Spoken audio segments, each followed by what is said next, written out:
So this lovely lady right here, who knows her? Who knows her? This is the CEO of a company called Uncle Nearest Premium Whiskey. I've been waiting all week to get to this chick because this video really pissed me off. But yeah, she's having some type of photo op or meet and greet with customers and employees. And it says CEO of Uncle Nearest Premium Whiskey puts a man on blast for claiming they were classmates for 3 years. 6th grade, 7th grade, and 8th grade. So I'm supposed to remember you? Yeah, let's look at this clip. Let's look at this clip. And keep in mind, remember what we were talking about earlier? Why black men, when they become more successful, they tend to marry white women? Because they also run into chicks like this. So let's play the clip. Hello, how are you? We're just in the same class in 6th, 7th, and 8th grade. Washington. So I'm supposed to remember you? Okay, can I tell y'all that this man just said, do you remember me? From 6th or 7th grade. Make it make sense to me. He said we were in the same class in the 6th, 7th, and 8th grade. Okay. That part. He's being serious. Yes, though. he Are you is. being serious? I do not. I'm sorry. No, I don't remember the 6th, the 7th, or the 8th grade. We were in the same class. Okay. Me, you, and Well, it's nice to meet you. you. Yo. Hello. Okay. All right. I'm gonna cuss. What an absolute. This man comes up to her and says, hey, we were in school together for 6th, 7th, 8th grade. And she tries to clown him. As if something's wrong with him for even mentioning that. Because she's too big and too important to even remember that. All he said was, we were in the 6th, 7th, 8th grade together. And she says, I'm supposed to remember that. No, he just mentioned it. That's all he did. Now, here's the thing about Fawn Weaver. I would give her a pass if she was 60 or 70 years old, but the woman is only 49. Okay. Now, I remember kids that I went to school with. I'm 45. I remember kids that I went to school with in 6th, 7th, 8th grade. I remember some of the kids I went to school with in 1st grade. Jalen Rose, me and him went to the same elementary school. He was in the same class as my sister. Jalen Rose, you see, if he's 53, 52 years old. He remembers people he went to school with in 6th, 7th, and 8th grade. And the difference between her and Jalen Rose is that Jalen Rose is famous. She's not. Okay? If Jalen Rose goes out in public, dozens of people will surround him. If she walked out in public, nobody would know who she was. But more importantly, Jalen Rose is successful, and she isn't.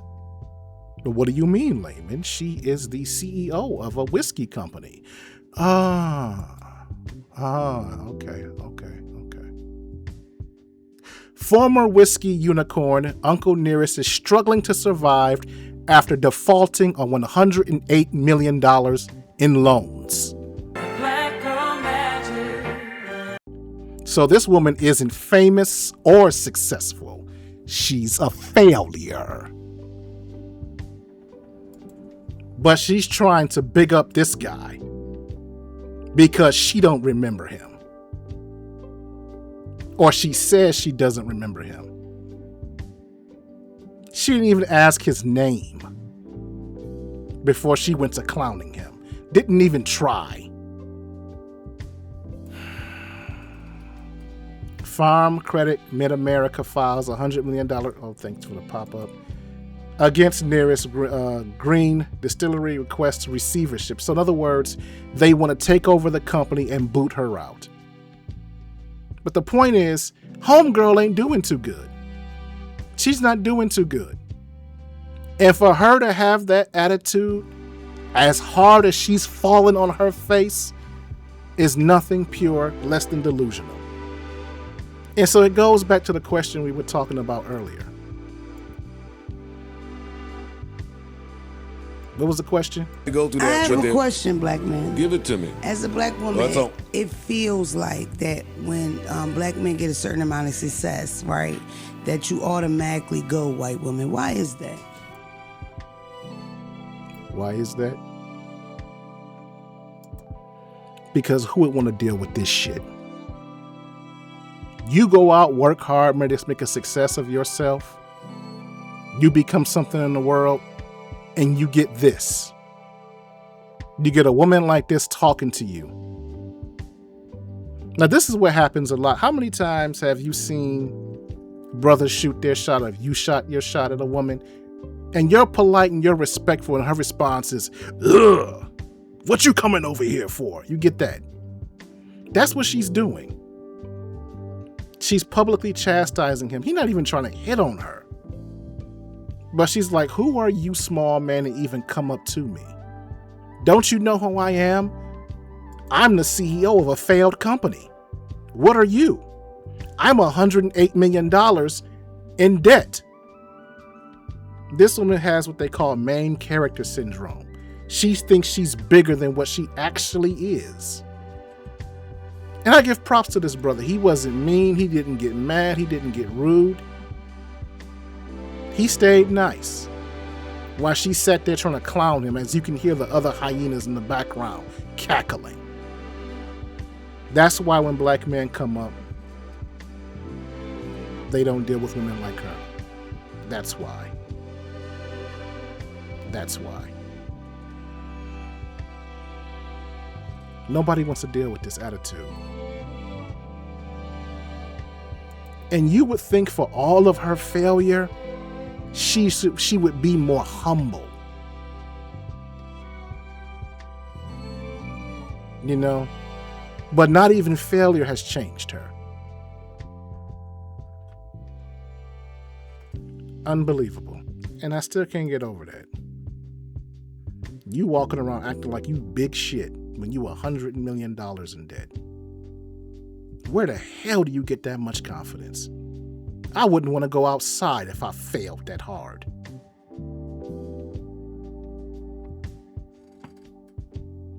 Good gravy. But again, let's stay on this theme.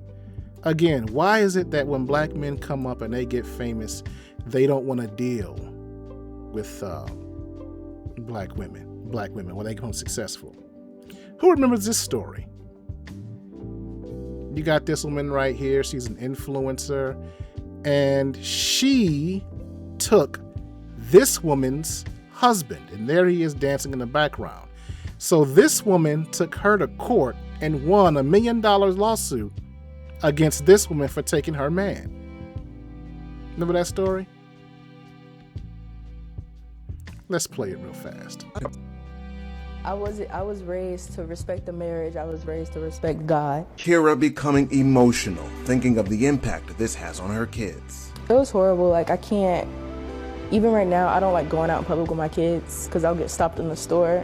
I can't have fun with my kids to this day because people harass me and so it's hard.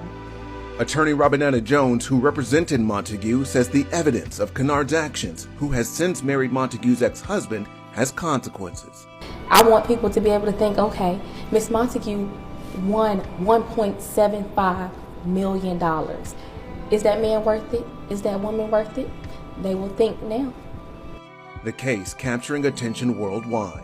She has an outpouring of support from everyone online and just here in the state of North Carolina. It's because a lot of women can resonate with her. Deeply in love with that man, that I would do anything for him. I made sure that I put him first, and I shouldn't have. This brother definitely has him type. He likes him big. But yeah, so you remember that case. Okay. Check this out. So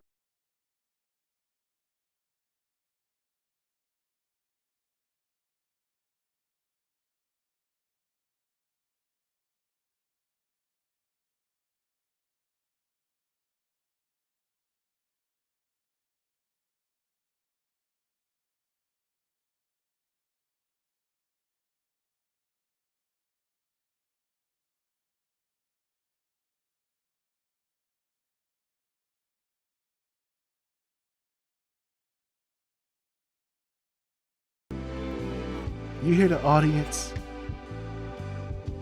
She just said being with him and having to pay $1 million wasn't worth it. That's why the audience is gasping. And she meant that shit. She meant it. Let's hear it again. Worth over $1 million if you have to pay it. Honestly, no. It's not worth over $1 million. But she meant that shit. You know, this reminds me of. Remember that interview a couple years back when Beyonce's mother was talking about life being married to Richard? Not, but he has a lot of the qualities. No. He has a lot of. See how she rolled her eyes at him? Listen, because I can't control this player. I'm sorry about that. Type of man I wanted. I prayed for the type of man I wanted, and I got pretty much that. Is he perfect? Absolutely not. But he has a lot of the qualities. No. He has. See how she just rolls her eyes at him? A lot of the qualities that I love, and we're having a really good time, and I'm enjoying life. So they're rethinking life decisions. He knows women don't respect her. This is the same energy. She's saying, no, this dude ain't worth $1 million. And she meant that. So let's ask the question again. Why do black men, when they make a little bit of money, when they have money, why do they go out and they date or marry white women? Well,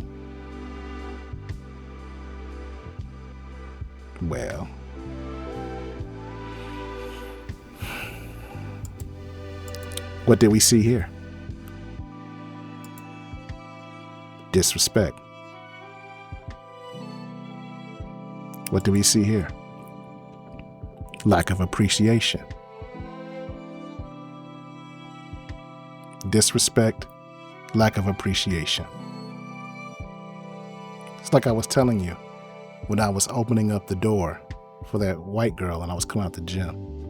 She didn't know me from a can of paint, but from her I got respect and appreciation. And she was holding up the door for me. So I got respect from her. Sorry. That's why. Black women are raised, so many of them are raised in the gynocracy, where they're treated and they're conditioned to believe that black men are beneath them and thus don't have to be respected. And so they can emasculate them in public. Here she can say her man isn't worth $1 million. Or this woman right here can make a joke out of a man being nice to her. That's why. That's why this happens. And I say that, it kind of pains me to say that because I am a pro-black. I want to see black men with black women, but at the end of the day, fellas, I want you to be happy. I don't want you to settle for a terrorist because of racial solidarity. That's why. Who wants to deal with this disrespect? Especially when you're a man who's worked hard and made something out of himself. Why do you want to deal with that? So you can be on the couch looking crazy like Beyonce's stepdaddy or former stepdaddy? They got divorced. So you can be clowned in front of a crowd of people with other black women laughing at you? Now streaming on Patreon.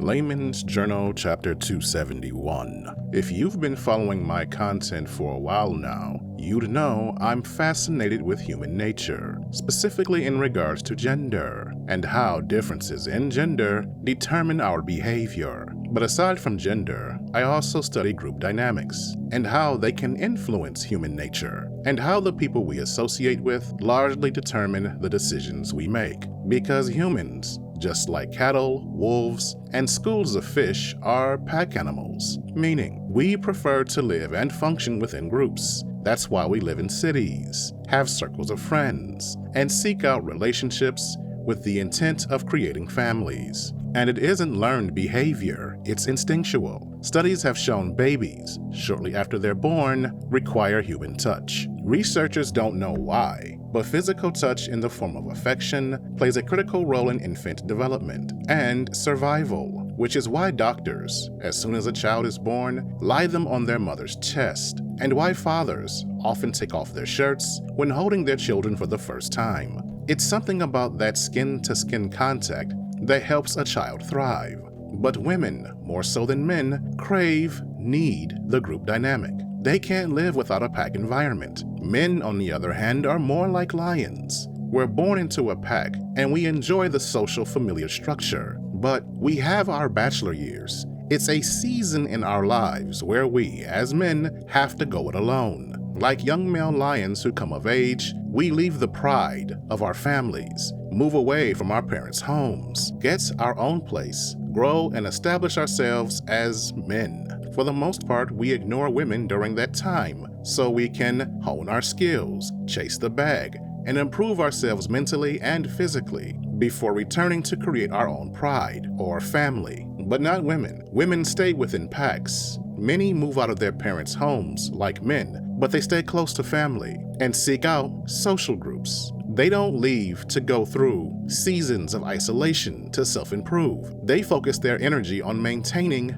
or growing social bonds. Because women are the ultimate survivors. They don't have the strength that men have to survive in the wild, yet somehow they do it at higher rates than men, because they, more so than men, understand the concept of safety in numbers. They know there's protection and comfort within the group, and they will do anything to stay within said group. Even if the group is toxic, their desire to belong and fear of not fitting in supersedes the desire for righteousness if it requires being alone. This is why the overwhelming majority of cult members tend to be women, why social media personalities and pastors, in spite of being exposed on multiple occasions, still enjoy strong, loyal female followings. Because the women that follow them can't live outside of the group dynamic. And we see a great example of that in the film Set It Off. It's the story of a young woman, a beautiful young woman named Stoney, who joins a coven of chronically single black women on a bank robbing spree with deadly consequences.